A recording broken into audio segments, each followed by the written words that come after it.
Manusia masih salah kaprah tentang satu hal, yaitu kebahagiaan. Kita pikir bahagia itu soal perasaan, tapi Mazmur 1 berkata kebahagiaan itu adalah akarnya yang menentukan. Dan akar itu bukan soal apa yang saudara rasakan, perasaan saudara, tapi di mana saudara ditanam. Tidak dikatakan di sini berbahagialah orang yang mengejar kebahagiaan, tapi dikatakan berbahagialah orang yang kesukaannya ialah firman Tuhan, Taurat Tuhan. Orang yang berbahagia adalah orang yang cari Tuhan, cari kebenaran. Dan apa hasilnya? Kebahagiaan akan datang sebagai hasil yang datang dengan sendirinya. Saudara, kita nggak bisa hidup seperti dunia dan berharap memiliki sukacita dan damai yang hanya dimiliki oleh anak-anak Allah. Banyak orang Kristen pingin berkat seperti Abraham tapi hidup kayak Babel. Kalau kita tidak memilih akar yang benar, identitas kita di dalam Tuhan, di tempat yang benar, dunia yang akan menanamkan akar kebohongan, identitas palsu di dalam hati kita. Kita nggak bisa kompromi terus. Kalau sudah lihat Mazmur 1 memberikan kontras antara apa? Pohon dan apa? Sekam. Pohon itu ditanam, berakar di tepi aliran air, bertumbuh, menghasilkan buah. Sekam berterbangan, rapuh, kosong, ditiup angin, nggak punya masa depan. Artinya gini, Mazmur 1 menutup dengan dua identitas.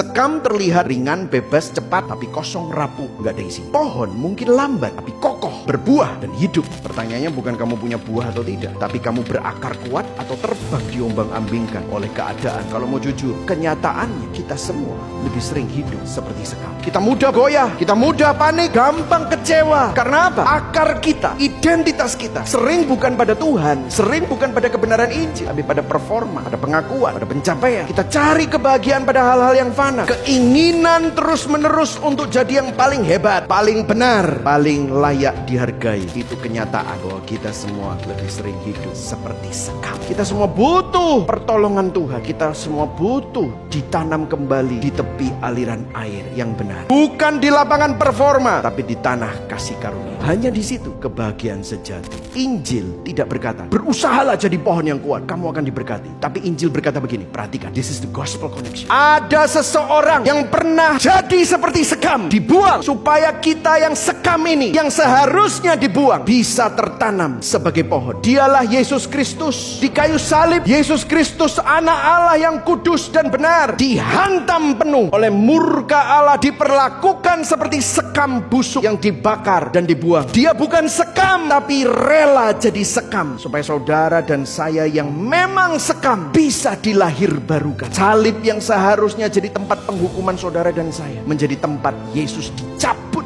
dari akar kehidupan, supaya kita yang seharusnya dibuang bisa ditanam ulang di dalam kasih, dalam anugerah yang tidak pernah kering. Karena hanya melalui salibnya akar kita, hati kita dipulihkan. Hanya melalui Roh Kudusnya yang dicurahkan di Pentakosta, hidup kita bisa berakar dalam sukacita yang sejati dan kekal. Yesus tidak hanya mati mengampuni dosa, dia mati dan bangkit untuk memberikan hati yang baru, akar yang baru, sukacita yang tidak tergoyahkan. Reflektifnya, selama ini saudara mengukur kebahagiaan hidupmu berdasarkan apa? Apakah saya sedang menyalahkan keadaan, padahal akar hatimu sedang menjauh dari Tuhan? Hari ini saya rasa kita semua perlu bertobat bersama-sama. Amin. Orang berinjil tidak mengejar kebahagiaan sebagai tujuan, tapi justru menemukan kebahagiaan saat mengakarkan identitasnya di dalam Tuhan. Yang setuju katakan